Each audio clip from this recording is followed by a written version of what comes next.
One of those reforms was that there was no intermarrying allowed.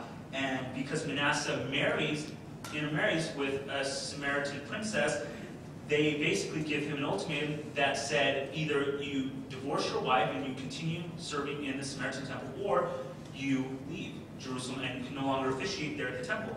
And Manasseh ends up choosing to leave Jerusalem. He takes Sanballat's offer and moves to Samaria and continues officiating on top of Mount Gerizim. And I find this a very interesting occurrence when an Orthodox Jewish priest would so easily move from officiating at the Jerusalem temple to that on the Gerizim, on the temple of Gerizim, if in fact there was such a huge rift and in the religious culture there. And so this claim to the priesthood would cause serious problems to the Jerusalem authorities. And John Hyrcanus eventually basically solves this problem during the Hazanim period when he's ruler and he attacks Syria. And in attacking Syria, he also attacks Samaria. And he destroys the temple there. And basically, after this period, because the temple is never rebuilt, the prominence of the Samaritan temple continues just to die off, and the Jerusalem temple becomes then the sole prominent religious sanctuary there in Israel.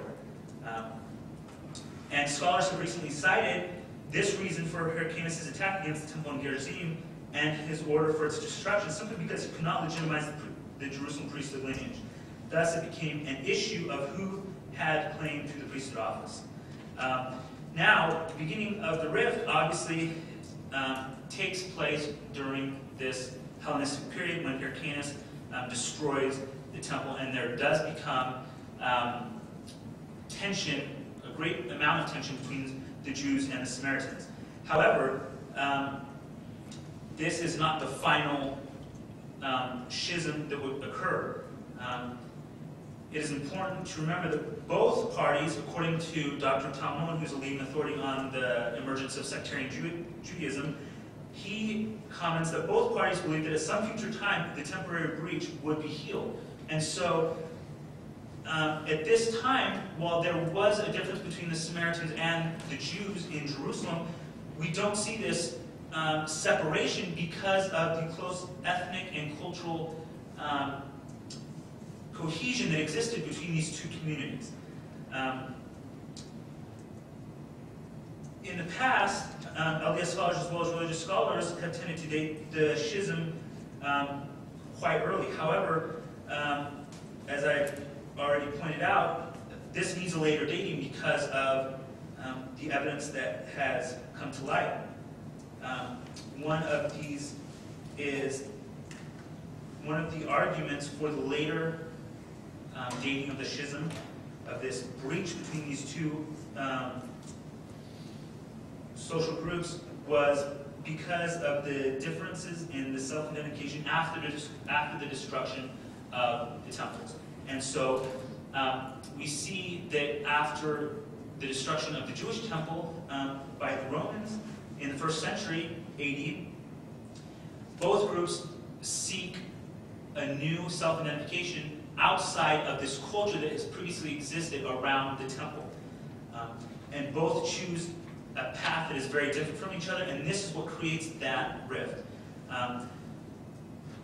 Both had legitimate claim prior to the destruction of the temples.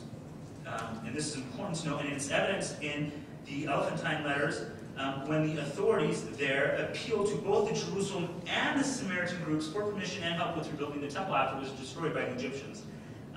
It is also worth noting that Josephus points out that Jews and Samaritans in Egypt didn't know whether to send their sacrifices to Gerizim or to Jerusalem.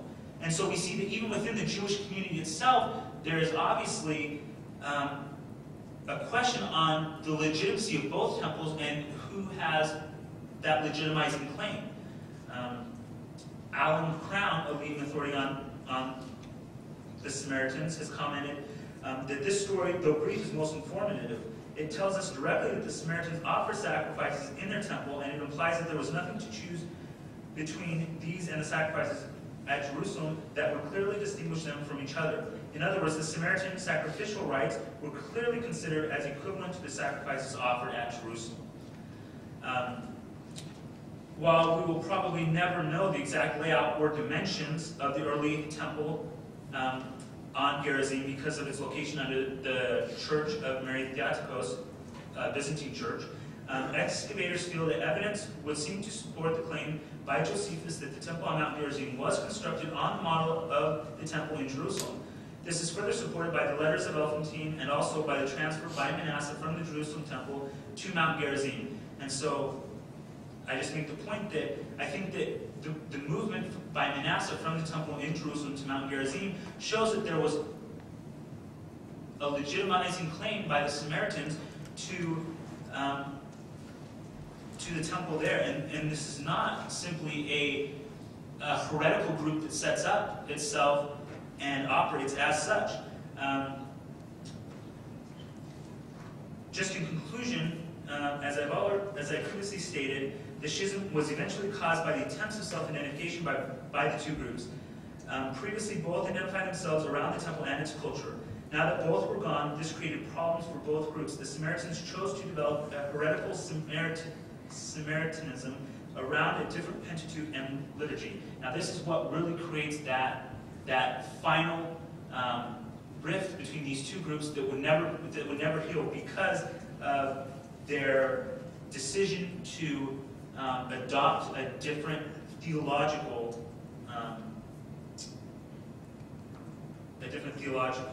and religious ideology. And this began to occur after Judah Hanasi and the Bar Kokhba revolt. This is when we begin to see anti-Samaritanism in rabbinic writings and the eventual ruling of them as Gentiles and not Jews in the 3rd century CE. And so I suggest that due to recent evidence, this dating that we see needs to be pushed back into the later period, into the 3rd century CE, and that we need to perhaps retake a look and re-examine the evidence during the